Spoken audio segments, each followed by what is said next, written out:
আসসালামু আলাইকুম। আমি পাপড়ি খন্দকার। কেমন আছেন সবাই? আশা করছি অনেক ভালো আছেন। আলহামদুলিল্লাহ আমি অনেক ভালো আছি। পুকুরে টাটকা, টাটকা মাছ। শ্বশুরবাড়ি থেকে অনেকেই আসবে। তো মাছ ফ্রাই করা হবে। সেজন্য পুকুর থেকে টাটকা, টাটকা মাছ উঠিয়েছে। দেখতে কিন্তু অনেকটা ছোট মনে হচ্ছে, আসলে ছোট না। ক্যামেরাতেই এমনটা লাগছে। বেশ বড় ছিল। ফ্রাইয়ের জন্য আরকি।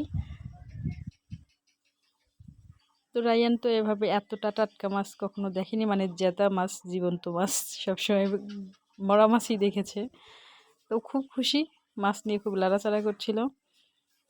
আর এই তো সবাই মাছ কেটে বসেছে, মাছ কেটে দিচ্ছে, কারণ অনেক বেশি মাছ ছিল। মাছের পেটের মধ্যে কিন্তু ডিম ভর্তি ছিল। সবটা মাছের মধ্যে না, কিছু কিছু মাছের মধ্যে এত বেশি ডিম ছিল কি বলবো। তো যাক, তারপর মাছ কাটার পর রায়ান খুব বায়না করছিল আম্মার কাছে যে পাখি খাবে, পাখি। তো পাখি আর কি খাবে, তো আম্মা পরে আবার কি জানি পাখি, কোয়েল পাখি নাকি এটা নিয়ে এসেছে। আর এটা এভাবেই আস্ত রান্না করে দেবে রায়ানের জন্য। তো এটার ভিতর থেকে কিন্তু বুকটা চিরে ওর ভিতর থেকে কলকবজা যা ছিল সব বের করে নেওয়া হয়েছে, কারণ এটা এইভাবেই রান্না করা হবে, আর কাটাকাটি হবে না।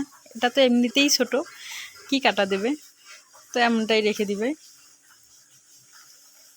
আর আজকে কাজের বেশি, এত বেশি চাপ কি আর বলবো। খুব খুব বেশি চাপ। শ্বশুরবাড়ির লোকজন আসবে বলে কথা। তো সবাই খুব বেশি কাজে ব্যস্ত। তার মাঝখানে খুব মানে আমিও ব্যস্ত, ভিডিও তেমনভাবে করতে পারছিলাম না। তারপর টুকটাক করে ভিডিও করছিলাম, কারণ ভিডিও ছাড়বো এই জন্যই। তো অবশেষে রান্না কিন্তু হয়ে গেছে। আর এই তো রায়ানের জন্য খাবার চলেও এসেছে।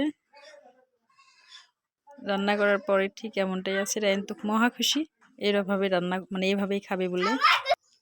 দেখতে অনেক সুন্দর লাগছে, খেতে কিন্তু আরও অনেক বেশি মজা হয়েছিল, আমি খেয়েছিলাম। তো যাক, পাখি আর মাছ, পাঙ্গাস মাছ, এগুলো দিয়েই খাওয়া দাওয়া হবে আজকে। তো আজকের ভিডিওটি এ পর্যন্তই। ভালো লেগে থাকলে অবশ্যই লাইক দিতে ভুলবেন না। আর আমার চ্যানেলটিকে এখনও যারা সাবস্ক্রাইব করেনি তারা প্লিজ সাবস্ক্রাইব করে রাখবেন।